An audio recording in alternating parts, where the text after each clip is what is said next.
We will get back to the United States in a few minutes, but first, let's take a plane and let's go to Puerto Rico, sunny Puerto Rico, where Nikita Koloff had the opportunity to wrestle as well. How did you got the opportunity to wrestle in this island where everything was extremely violent? Yeah. So you know, let's fast forward from that debut, right, in Raleigh, and as I said, the career was kind of meteoric, right? I mean, it just takes off, and within just a few months, I'm the world tag team champion, the world six-man champion, and I'm starting to travel now outside of the United States, which brings me to Puerto Rico, and it was there that I made, I think, 2 or 3 different trips there, and the one guy I remember more than anything. And of course, Crockett was working together, I believe, with Carlos Colon. I believe they were working together on promotions.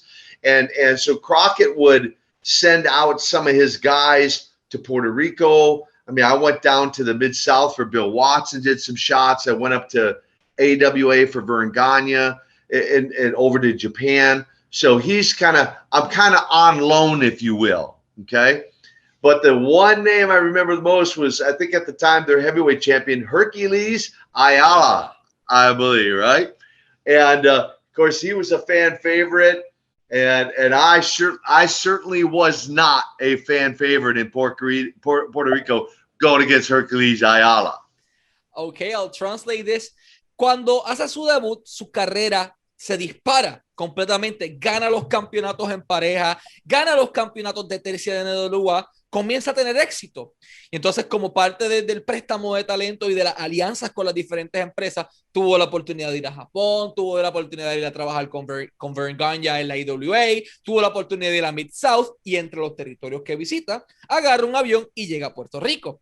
¿A quién de todas las personas le toca enfrentarse? Al fan favorite en aquel momento, al campeón máximo Hércules Ayala, y Nikita Koloff era el tipo más detestado de toda la isla, which actually leads me to my next point. Let's talk about the Juan Ramón Lubriel Stadium in Bayamón. Packed, Ivan Koloff and Nikita Koloff facing the Invaders at that point, Invader 1 and 3. What do you recall of that historical night where you were highly probable the most booed guy in the whole stadium? Yeah, well, I was wondering if we were going to actually get in the stadium. I mean, I can recall, Michael, I remember they put like anytime I traveled, they put us in these vans with, you know, the only window was the windshield, I think, and just to protect us, to actually even get us in the stadium, let alone get to the ring. And of course, there's a couple memories I have of the old stories of the little kids selling bags of rocks outside the stadiums.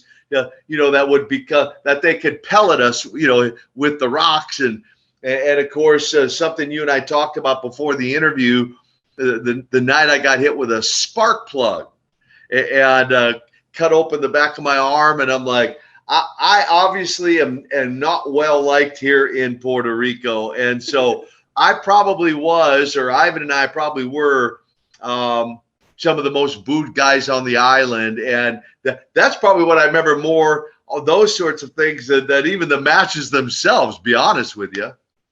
I'll translate this. Ivan Koloff y Nikita Koloff lucharon en Puerto Rico en el estadio Juan Ramón Lubriel en Bayamón contra los Invaders, los tipos más odiados. Y la primera pregunta de él llega aquí: ¿cómo vamos a entrar a ese estadio? Y aquí viene la dinámica de la familia Colón y de Jovica, en donde los montaban en un van sin ventana, solamente el windshield o la ventana del frente, lo que se veía, para que nadie pudiera identificarlos. Pero en la parte de afuera veías niños pendiendo rocas en los sacos para poder atacar a los luchadores. Puerto Rico era un territorio bien activo, bien violento en eso. Eran los tipos más odiados, y llegamos a la famosa noche en donde con un spark plug a la parte de atrás del brazo hicieron un tajo enorme a Nikita Koloff. Aquí, antes they also threw with D batteries. The Bushwhackers have not fun stories with everything, but you know, with being with the fans here. But about the positive things you remember of Puerto Rico, you had the opportunity to go to the beach, to eat some of the food, to talk with the locals. Do you remember anything, you know, good from Puerto Rico besides being the most hated person in a whole building? Well, Yeah, a couple of the measures. I mean, I didn't go outside the hotel room too frequently. Only because I didn't know how I would be received on the streets, let alone how I was in the wrestling arenas. But I do remember, enjoyed traveling to some of the different parts of the island, and the beauty of the island, and of course, as you mentioned, the foods. Enjoyed some of the meals we had, but I made it a point not to go out in public a whole lot, just because I did not know how people would respond. So that was a wise decision. I'll translate this. Él dice, bueno, yo no salía mucho de mi hotel, no era muy común porque no sabía cómo la gente me iba a recibir. Era el tipo más odiado en el estadio. Yo no me iba a arriesgar en la calle a que me dieran un tratazo. Así que sí probó la comida, sí veía la isla mientras estaban guiando. La experiencia fue enriquecedora, pero obviamente por su salud y por su bienestar físico, él no se iba a arriesgar a salir del cuarto.